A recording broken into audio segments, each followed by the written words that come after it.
Hello, good morning, good afternoon, good evening, जब भी आप ये वीडियो देख रहे हैं। तो आज का हमारा टॉपिक है इलेक्ट्रोस्टैटिक्स।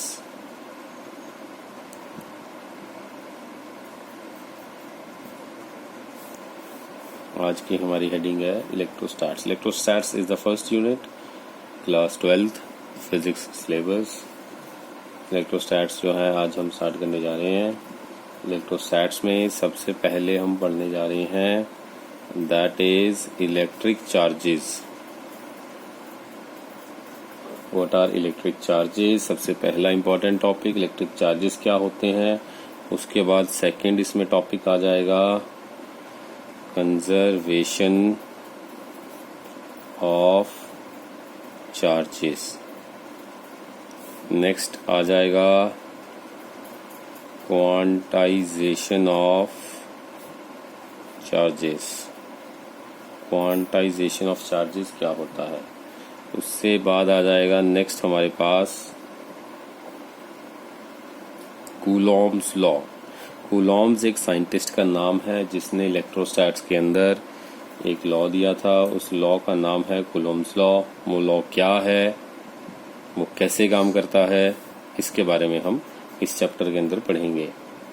इसके बाद आ जाएगा superposition principle and continuous charge distribution. Superposition principle क्या है और कॉन्टिन्यूस चार्ज डिस्ट्रीब्यूशन क्या है, इसके बारे में पढ़ेंगे नेक्स्ट क्लास। ओके, इसके बाद हमारे पास अगला इसमें टॉपिक है that is electric field.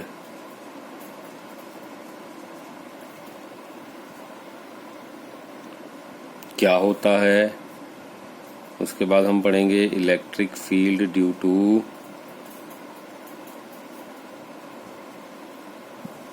Point charge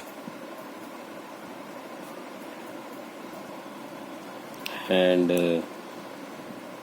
electric field lines क्या होता है। इलेक्ट्रिक फील्ड लाइंस, इसके बारे में पढ़ेंगे, ये क्या होता है। इलेक्ट्रिक फील्ड लाइंस के बाद हम पढ़ेंगे इलेक्ट्रिक फील्ड लाइंस के बाद हम पढ़ने वाले हैं इलेक्ट्रिक डायपोल। इलेक्ट्रिक डायपोल क्या होता है। और फिर हम पढ़ेंगे electric field due to a dipole. Electric field dipole की वजह से क्या होता है, इसके बारे में हम पढ़ेंगे। इसके बाद अगला टॉपिक जो हमारे पास आ जाएगा that will be torque. Torque on a dipole placed in uniform magnetic field. Uniform electric field, जब हम एक डायपोल को एक इलेक्ट्रिक फील्ड में रखेंगे तो उसके ऊपर कितना टॉर्क लगता है, इसके बारे में हम इसके बाद फिर पढ़ेंगे। सो होप आपको ये टॉपिक्स क्लियर हो गए। सर मेरे को दोबारा बता दो क्या क्या टॉपिक्स हैं। टॉपिक्स हैं what is electric charge, what is conservation of charges, what is quantization of charges. फिर हम पढ़ेंगे Coulomb's law, superposition principle, continuous charge distribution, electric field क्या है, electric field due two point charges क्या हैं, electric field lines क्या होती हैं, इलेक्ट्रिक डायपोल क्या है, electric field due to a dipole क्या है, और टॉर्क, जब एक डायपोल को इलेक्ट्रिक फील्ड में रखा जाए उस पर टॉर्क लगती है तो कितनी टॉर्क लगती है। सर ये टॉर्क वर्ड क्या है, तो टॉर्क है जी फोर्स। ये फोर्स ही होती है कि जब एक डायपोल को इलेक्ट्रिक फील्ड में रखें तो उस पर कितनी फोर्स लगती है, ये टॉर्क वर्ड का मतलब था, फोर्स कितनी लगती है। तो ये कुछ इंपॉर्टेंट टॉपिक्स हैं जो हमारे सिलेबस, बोर्ड के सिलेबस के अकॉर्डिंगली पंजाब बोर्ड में हमने करने हैं कवर। तो हम शुरू से शुरू करेंगे। सबसे पहला टॉपिक हमारा होगा दैट इज इलेक्ट्रोस्टैटिक्स। जो वर्ड है इलेक्ट्रोस्टैटिक्स, इस वर्ड से ही शुरू करेंगे हम। इलेक्ट्रोस्टैटिक्स क्या है और ये किस तरह से, how it is going to work.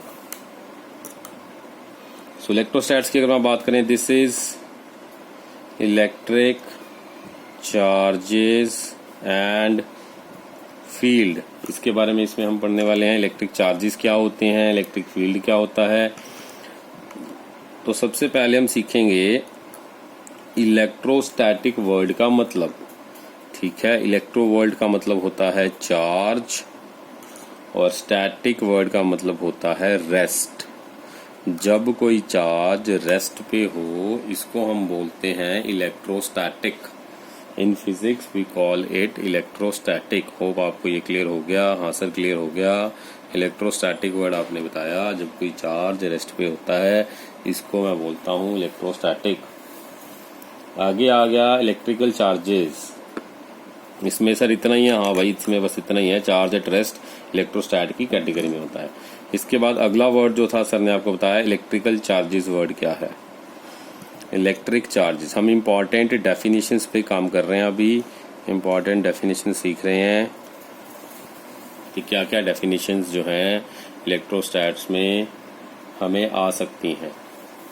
इलेक्ट्रोस्टैट्स में हमें क्या क्या डेफिनेशंस आ सकती हैं, हम एक एक करके पहले उन डेफिनेशंस को सीख रहे हैं।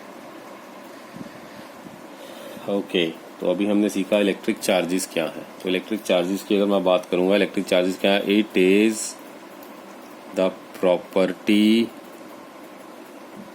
Of a matter due to which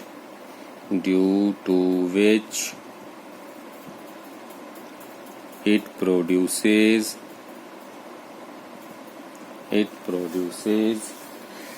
and experiences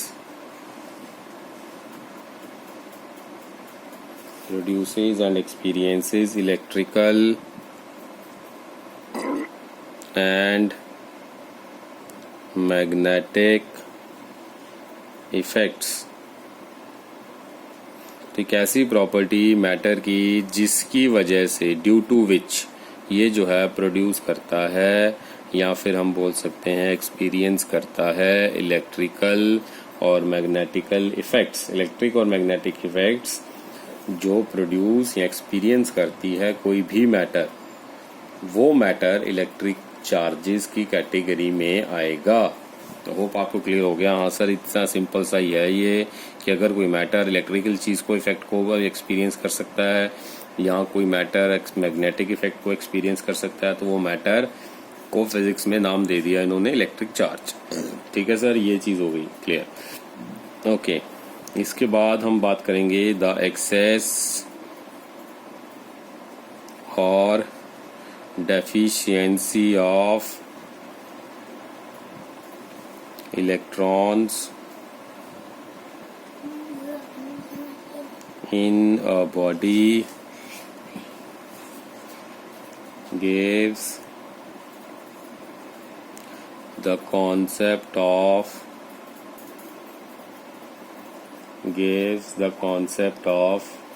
charges।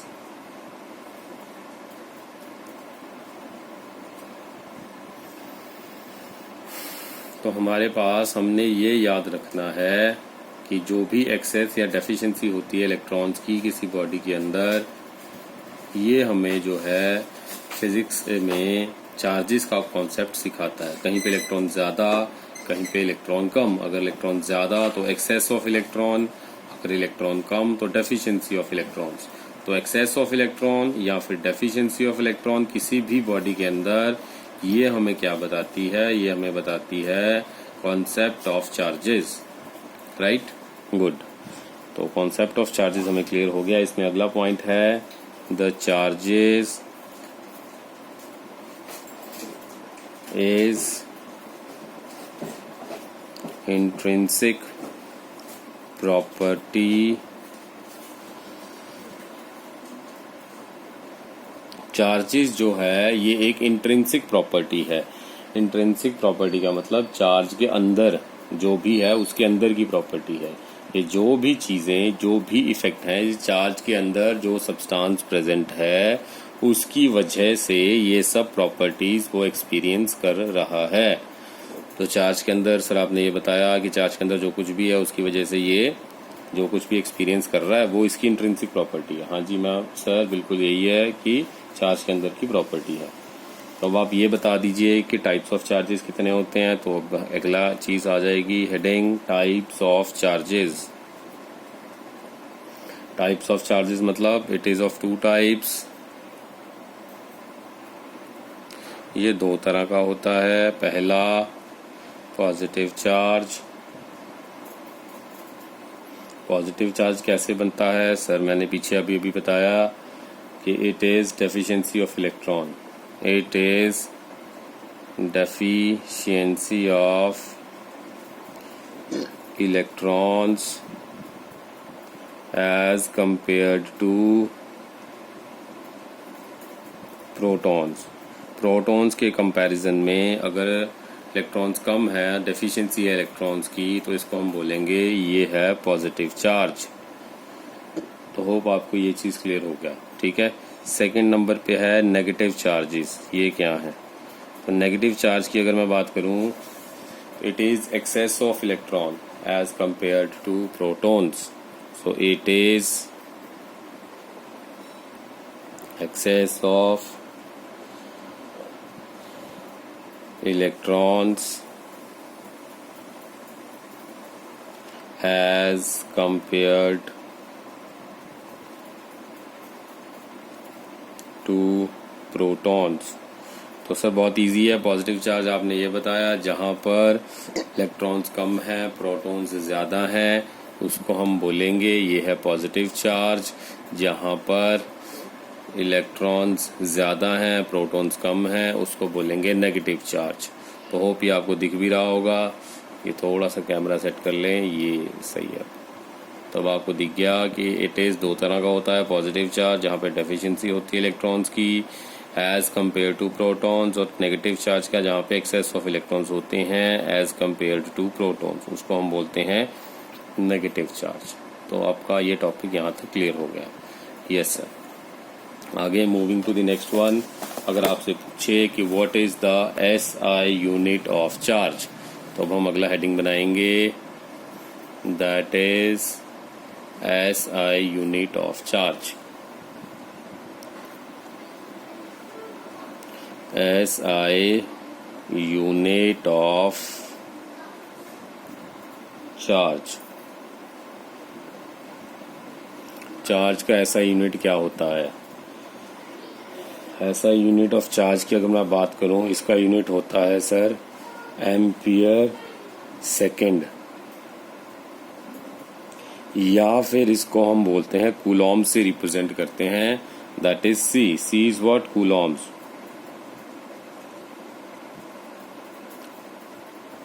ठीक है, व्हाट इज द डायमेंशन? तो डायमेंशन हो जाएगा इसका सर 80। इसका डायमेंशन हो जाएगा सर 80। अगला what are the practical units?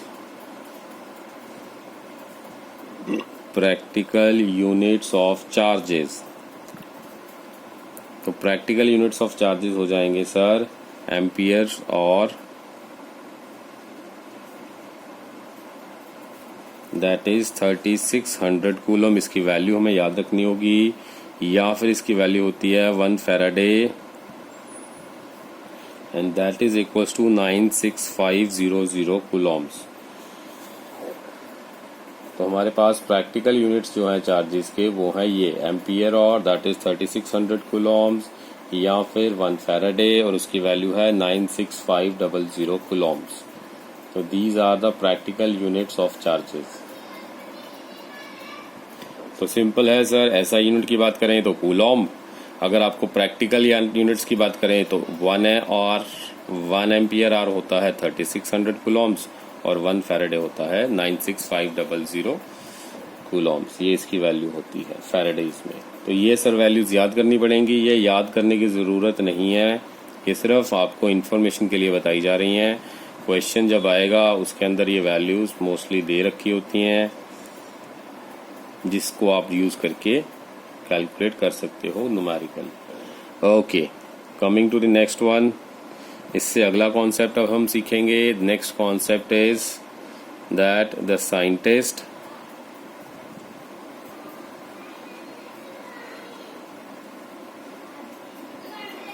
called Milkian calculated charges by HCF method. हमारे पास एक साइंटिस्ट था, उसका नाम था मिल्कियन। उसने कैलकुलेट किया चार्जेस को। जिस मेथड से उसने कैलकुलेट किया उस मेथड का नाम था HCF मेथड। ठीक है, HCF method. It is easy, it is equals to the charges of electron. Sir ये HCF मेथड वही वाला मेथड है जो मैथ्स में हम यूज करते हैं? हाँ सर, ये वही वाला मेथड है जिसको हम मैथ्स में यूज करते हैं। मैथ्स में हमारे पास HCF को बोलते हैं हाईएस्ट कॉमन फैक्टर। तो यहाँ पर भी वही हाईएस्ट कॉमन फैक्टर जो है वाला मेथड हम यूज कर रहे हैं। इसको किसने इन्वेंट किया था? तो साइंटिस्ट का नाम था मिल्कियन। मिल्कियन साइंटिस्ट था, उसने कैलकुलेट करा था कि चार्जेस जो हैं वो HCF मेथड से हम कैलकुलेट कर सकते हैं। और ये जो वैल्यू होती है it is equals to the charge of electron. जितना एक इलेक्ट्रॉन पे चार्ज होता है उसके बराबर जो है इसकी वैल्यू होती है। तो अगर आपसे पूछें what is equals to 1 coulomb, so 1 coulombs की वैल्यू जो मिल्कियन ने बताई that is 3 multiply 10⁻⁹ stat coulombs. ये वैल्यू जो है 1 कूलम की 3 × 10⁻⁹ स्टैट कूलम जो थी उसने वैल्यू कैलकुलेट करके बताई थी। तो सर ये अब नंबर याद करना है? हाँ सर, ये नंबर हमें याद करना पड़ेगा क्योंकि ये हाईएस्ट कॉमन फैक्टर है जो स्टैंडर्ड वैल्यू साइंटिस्ट ने हमें इंफॉर्मेशन दी थी। इसके बाद आ जाएगा सर नेक्स्ट हमारे पास topic properties. Properties of charge.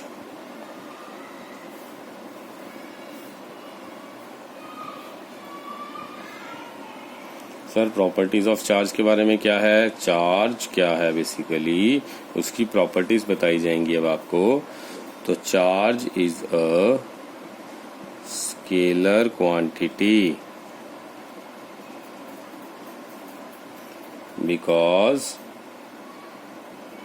it represents only excess or deficiency of electrons।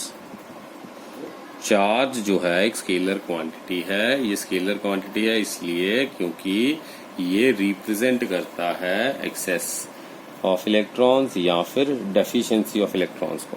तो चार्ज कुछ इस तरह से हमें रिप्रेजेंट करता है, इसलिए सिर्फ नंबर बता रहा है। तो जो भी क्वांटिटी खाली एक नंबर को, एक मैग्नीट्यूड को रिप्रेजेंट करती है उसको हम बोलते हैं कि ये एक स्केलर क्वांटिटी है जिसमें कोई डायरेक्शन वगैरह नहीं है।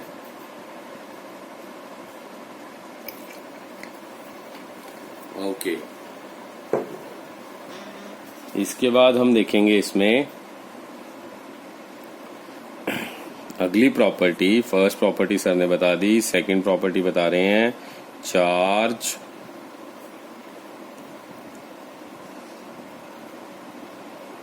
Is transferable. चार्ज जो है ये ट्रांसफरेबल है। चार्ज ट्रांसफरेबल का क्या मतलब है? सर चार्ज ट्रांसफरेबल का मतलब है when a charge when a charged body comes in contact with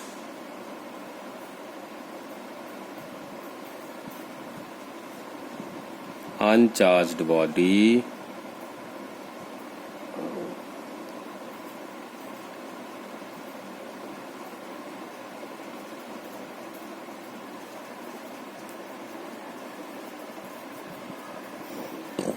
जब भी कोई चार्ज्ड बॉडी कांटेक्ट में आती है with an uncharged body,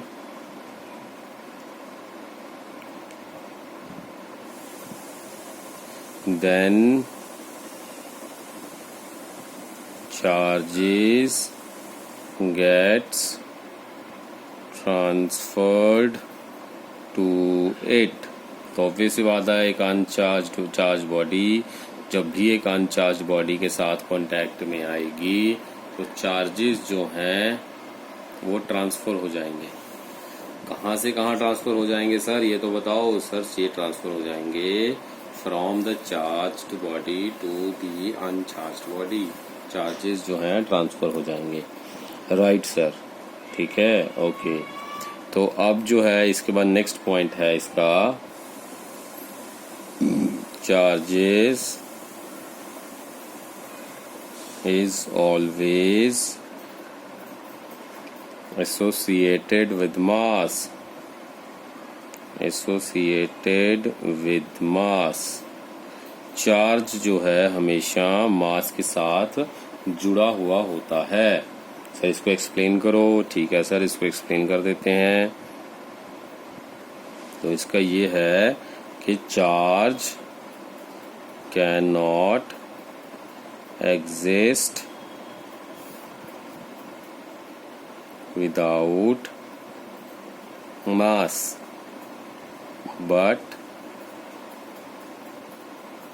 mass can exist without charge। ठीक है, मास चार्ज जो है can not exist without mass but mass can exist without charge. तो इसका मतलब ये हुआ कि चार्ज जो है बिना मास के एग्जिस्ट नहीं कर सकता, बट मास बिना चार्ज के एग्जिस्ट कर सकता है। ठीक है, अगर किसी बॉडी पे मास ही नहीं है तो वो बॉडी एग्जिस्ट ही नहीं करेगी। अगर कोई बॉडी एग्जिस्ट ही नहीं करेगी तो उस पे चार्ज कहाँ से आएगा। So for the existence of the body on this earth it has to be has some mass. उसका कुछ मास तो होना जरूरी है, तभी वो एग्जिस्ट करेगी। अगर मास होगा तभी उसके अंदर कुछ चार्ज आएगा। होप आपको ये चीज क्लियर हो गया। Okay, so next is in charging a body its mass changes. जब भी किसी बॉडी को चार्ज करते हैं तो चार्जिंग के टाइम पे उसका मास जो है वो चेंज हो जाता है। Right, like when we charge a body by giving positive charge, then its mass decreases। Next is when we charge a body by giving a negative charge, then its mass increases। तो इस तरह से हम जो है इसको explain कर सकते हैं। जब भी चार्ज करते हैं एक बॉडी को तो उसका मास जो है वो चेंज हो जाता है। मास कैसे चेंज हो जाता है सर, ये एक्सप्लेन करो। ठीक है सर, तो इसमें ये बताया है कि जब भी हम चार्ज करते हैं एक बॉडी को, उसको अगर मैंने मान लीजिए पॉजिटिव चार्ज दे दिया तो चार्ज आने की वजह से उसका मास बढ़ जाएगा। जब भी एक चार्ज बॉडी को हमने पॉजिटिव चार्ज दे दिया तो उसका मास कम हो जाएगा। भाई मास कम क्यों हो जाएगा सर, आप तो बोल रहे हो बॉडी को चार्ज हमने प्रोवाइड किया, ऊपर से आप बोल रहे हो उसका कि मास कम हो जाएगा, ऐसे कैसे? देखिए सर, ये ऐसा हो रहा है कि बॉडी पे पॉजिटिव चार्ज तब आता है जब उसके अंदर से इलेक्ट्रॉन्स बाहर निकल जाएं। तो सर फिर उससे क्या होगा?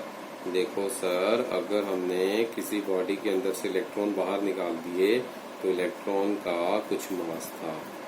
हाँ सर, इलेक्ट्रॉन का मास था, उसको आपने बॉडी से बाहर निकाल दिया तो मतलब मास बाहर निकल गया, तो कुछ मास कम हो गया।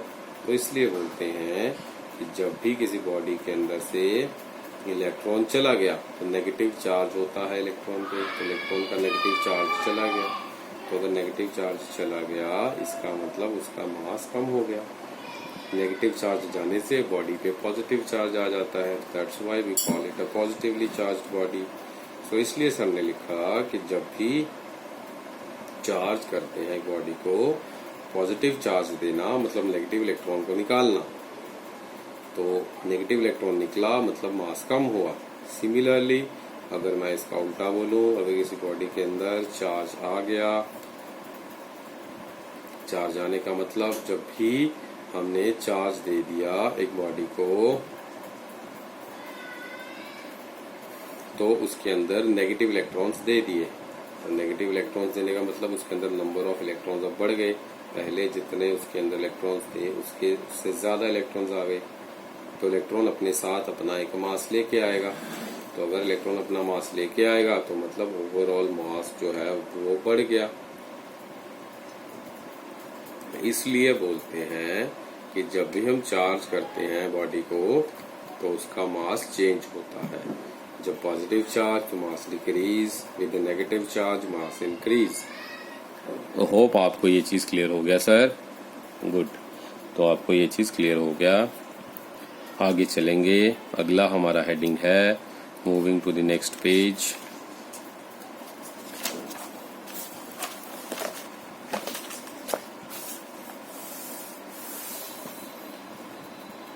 That says charge is quantized.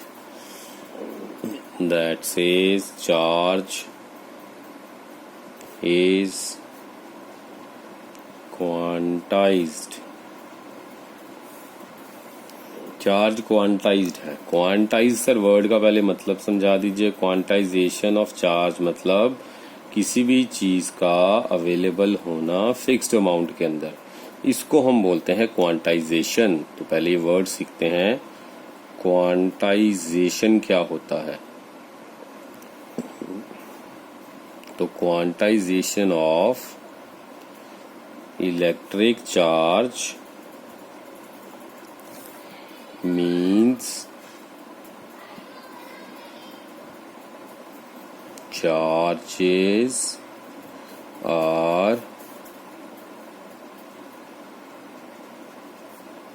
available in fixed amount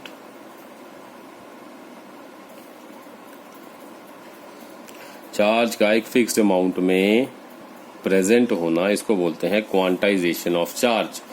तो सर एक बार स्क्रीन सीधी कर लो। ठीक है सर, ये स्क्रीन सीधी कर रहा हूं मैं, अब ठीक दिख रहा है? हाँ सर ठीक दिख रहा है। ओके, तो क्वांटाइजेशन क्या था इलेक्ट्रिक चार्ज का? मतलब चार्ज जो है अवेलेबल है फिक्स्ड अमाउंट के अंदर। ओके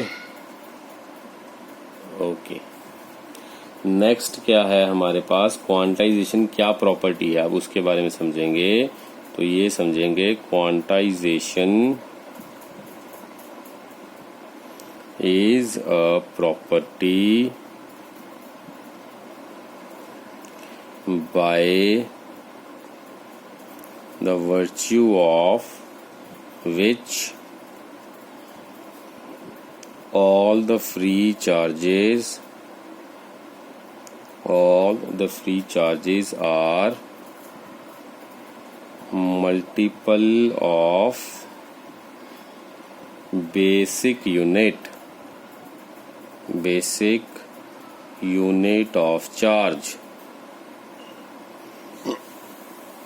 तो क्वांटाइजेशन एक ऐसी प्रॉपर्टी है by the virtue of which जितने भी फ्री चार्जेस हैं, ये फ्री चार्जेस जो हैं they are the multiple of basic unit of charge. ये होप सर ये आपको क्लियर हो गया कि एक ऐसी प्रॉपर्टी जिसकी वजह से सारे फ्री चार्जेस एक बेसिक यूनिट ऑफ चार्ज का मल्टीपल है। सर थोड़ा सा और इलेबोरेट कर दो अच्छे से। ठीक है सर, इसका मतलब ये है कि जैसे मान लीजिए आपने कोई एक फिक्स्ड क्वांटिटी फिक्स कर ली, जैसे कि मैं लेटर से आप मार्केट में गए राइस लेने, तो आपने बोला भैया मुझे 1 kg राइस दे दो, तो उन्होंने क्या करना है 1 kg राइस के लिए एक स्टैंडर्ड उनके पास वेट है 1 kg वाला, तो उस 1 kg वाले वेट से उन्होंने मेजर कंपेयर करना है आपकी क्वांटिटी ऑफ राइस को। जैसे ही दोनों की क्वांटिटी बराबर होगी वो आपको 1 kg राइस दे देंगे। तो अगर आप उनसे 2 kg मांगोगे तो 1 kg के उन्होंने 2 स्टोन्स रखने हैं, तो उससे कंपेयर करके आपको 2 kg राइस वो दे देंगे। तो बेसिकली ये चीज़ है। तो क्वांटाइजेशन मतलब कि एक फिक्स्ड यूनिट बना लिया, उस फिक्स यूनिट का जितने टाइम्स आपको ज़्यादा चाहिए उसके उतने टाइम्स मल्टीपल करके आपको वो प्रोवाइड कर दी जाएगी क्वांटिटी। तो क्वांटाइजेशन ऐसी प्रॉपर्टी है by the virtue of which जितने भी फ्री चार्जेस हैं they are the multiple of basic unit of charge. तो बेसिक यूनिट जो है चार्ज का उसके मल्टीपल टाइम्स आपको वो चीज़ प्रोवाइड कर दी जाती है चार्ज की टर्म्स में। होप आपको ये चीज़ अब क्लियर हो गई। Yes sir, okay good sir. अब इसको रिप्रेजेंट करते हैं, वो it is represented as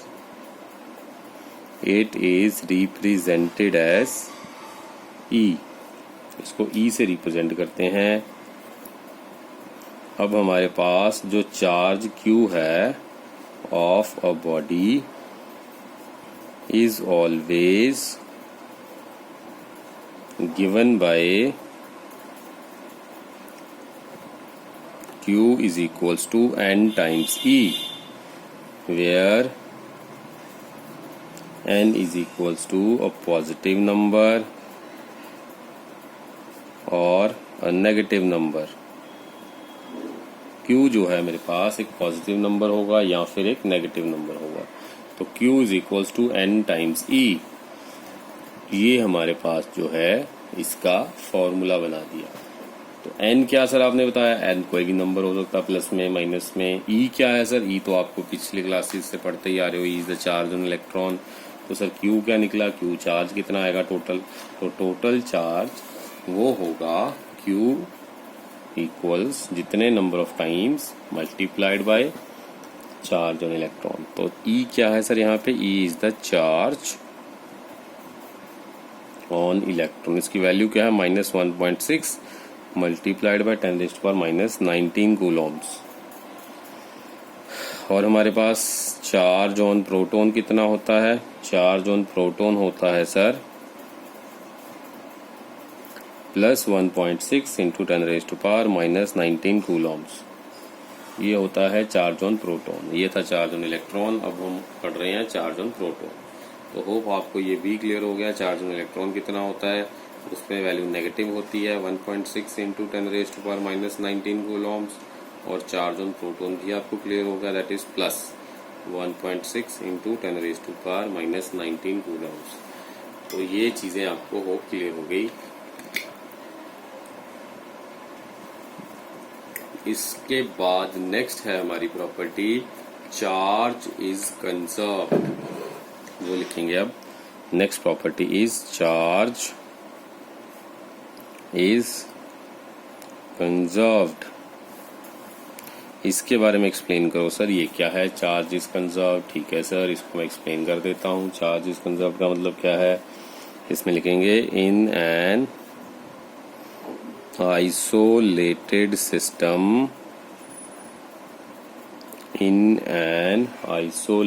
system, the total charge does not change with time. Total charge does not change with time. That is, the charge can neither be created nor be destroyed, ना ही charge create हो सकता है ना ही charge destroy हो सकता है, right. तो isolated system के अंदर जो टोटल चार्ज है इट डज नॉट चेंज, वो चेंज नहीं होता टाइम के साथ। मतलब ये हुआ कि चार्ज ना ही हम क्रिएट कर सकते हैं ना ही हम डिस्ट्रॉय कर सकते हैं। इसको बोलते हैं चार्ज का कंजर्व रहना या फिर conservation of charge.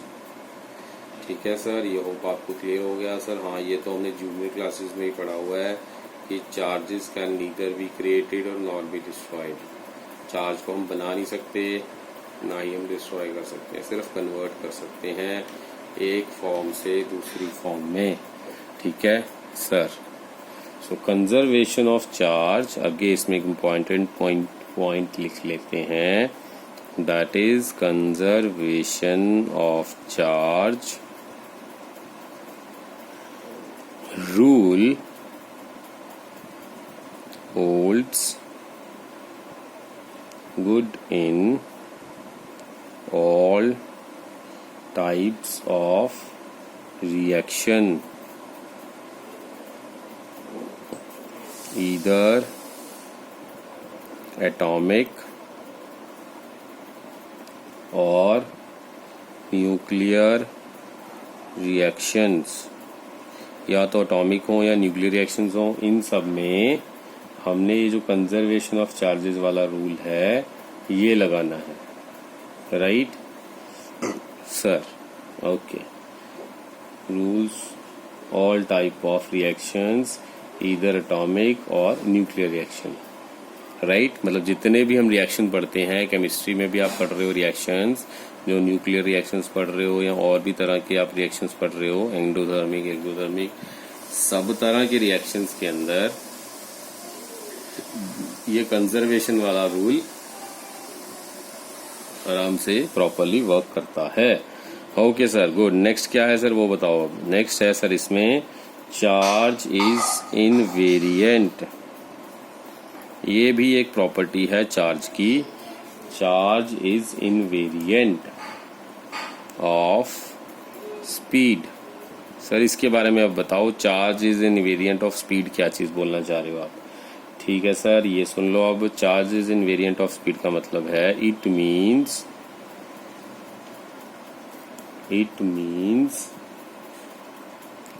it will not change with speed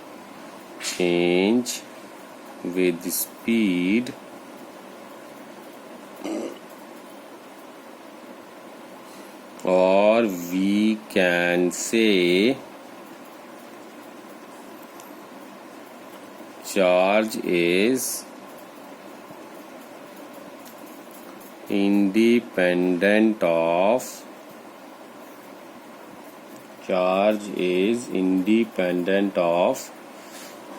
frame of reference. Charge is independent of frame of reference. Charge जो है फ्रेम ऑफ रेफरेंस से इंडिपेंडेंट होता है। सर इसका मतलब क्या हुआ, थोड़ा इसको एक्सप्लेन कर दो। ठीक है सर, इसको एक्सप्लेन करते हैं कि charge is invariant of speed. मतलब एक तो आपने ये बताया सर कि ये स्पीड पे डिपेंड नहीं करता। हाँ सर, एक तो ये है। ये दूसरी लाइन में आपने क्या लिखा है सर, उसमें मैंने सर ये लिखा है कि चार्ज जो है फ्रेम ऑफ रेफरेंस से इंडिपेंडेंट होता है। सर ये फ्रेम ऑफ रेफरेंस क्या है ये बता दो। सर फ्रेम ऑफ रेफरेंस होता है कि हमें जो ऑब्जर्वर है वो कौन है जो इस चार्ज को, चलते हुए चार्ज को ऑब्जर्व कर रहा है। वो जो ऑब्जर्वर है जो चलते हुए चार्ज को ऑब्जर्व कर रहा है वो अलग अलग ऑब्जर्वर भी हो सकते हैं, ऑब्जर्वर 1 और ऑब्जर्वर 2 जो उस मूविंग चार्ज को देख रहे हैं। तो अगर ऑब्जर्वर अलग अलग हो तो उनकी ऑब्जर्वेशंस भी अलग अलग हो सकती हैं। हाँ सर, ऑब्जर्वेशंस भी अलग अलग हो सकती हैं। तो उनकी अलग अलग ऑब्जर्वेशंस के हिसाब से अगर स्पीड ऑफ चार्ज की मैं बात करूं तो क्या वो अलग अलग हो सकती हैं? तो यहां पर आंसर होगा नो, कि ये वाली प्रॉपर्टी इस चार्ज के ऊपर नहीं लगती। चार्ज की स्पीड ऑब्जर्वर कोई भी हो, दोनों के लिए चार्ज की स्पीड जो है सर वो सेम रहेगी। ओके सर, ये क्लियर हो गया मुझे। आपने ये बताया कि चाहे जितने मर्जी ऑब्जर्वर्स हों, कोई सा भी फ्रेम ऑफ रेफरेंस, ये नंबर ऑफ ऑब्जर्वर्स हैं, इसको हम बोलेंगे फिजिक्स के अंदर नेम दिया जाएगा फ्रेम ऑफ रेफरेंस। तो फ्रेम ऑफ रेफरेंस मतलब कहीं से कोई बंदा देख रहा है, कोई दूसरा बंदा देख रहा है, कोई अपने रेफरेंस से देख रहा है, कोई दूसरे रेफरेंस से देख रहा है। तो by changing the frame of reference charge speed will not change. मतलब एक बंदे ने देखा चार्ज की स्पीड थी लेटर से x, दूसरे बंदे ने देखा वो उसकी स्पीड अब x ही रहेगी, चाहे बंदा आप चेंज कर दो। तो अब सर मुझे क्लियर हो गया कि इसका मतलब ये है कि चार्ज की स्पीड जो है अगर आप फ्रेम ऑफ रेफरेंस चेंज कर दो वो चेंज नहीं होती, वो स्पीड सेम रहती है। तो this was the next property, invariant of speed. इससे अगली प्रॉपर्टी क्या है सर? अगले पेज पे चलते हैं, उस पर एक्सप्लेन करते हैं। Next and the last property, let me settle the screen first. Okay, good. Now next property is the accelerated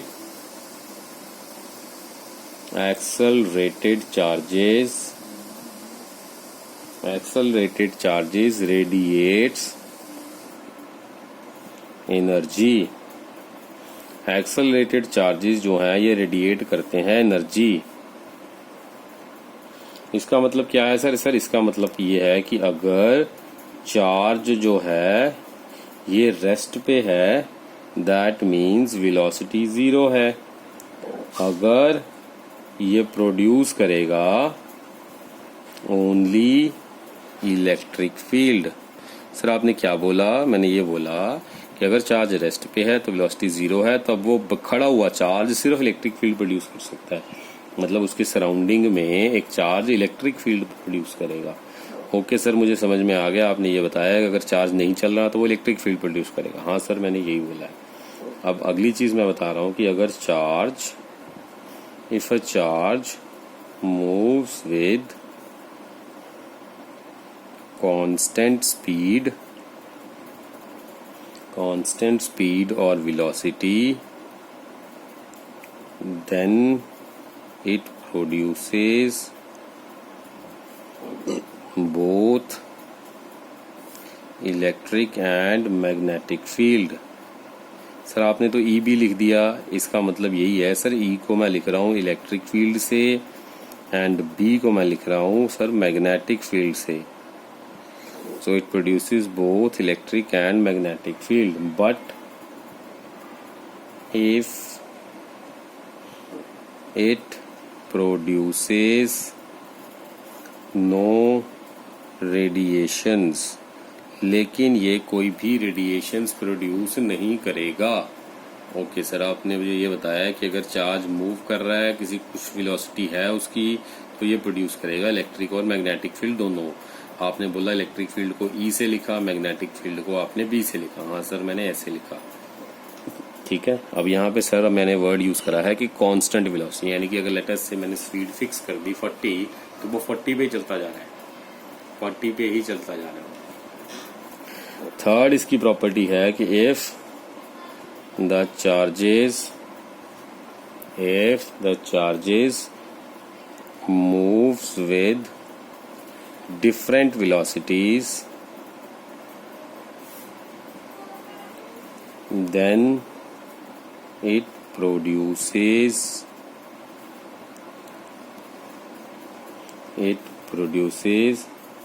electric and magnetic fields,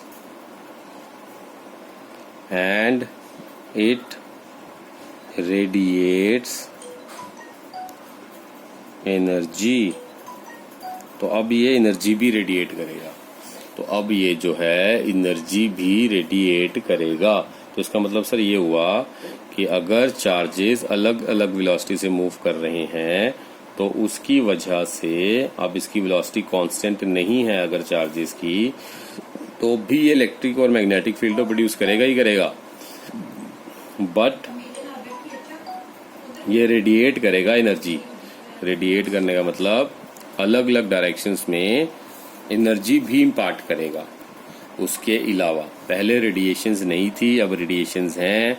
radiations नहीं थी तो मतलब कोई एनर्जी नहीं थी, अगर रेडिएशंस हैं तो मतलब उनके अंदर कुछ एनर्जी भी है। जैसे कि हमारा मोबाइल सिग्नल, उसके अंदर एनर्जी है, वो एनर्जी हमारे पास आ रही है और उसी एनर्जी से हम जो है मोबाइल से अपनी कम्युनिकेट कर पाते हैं।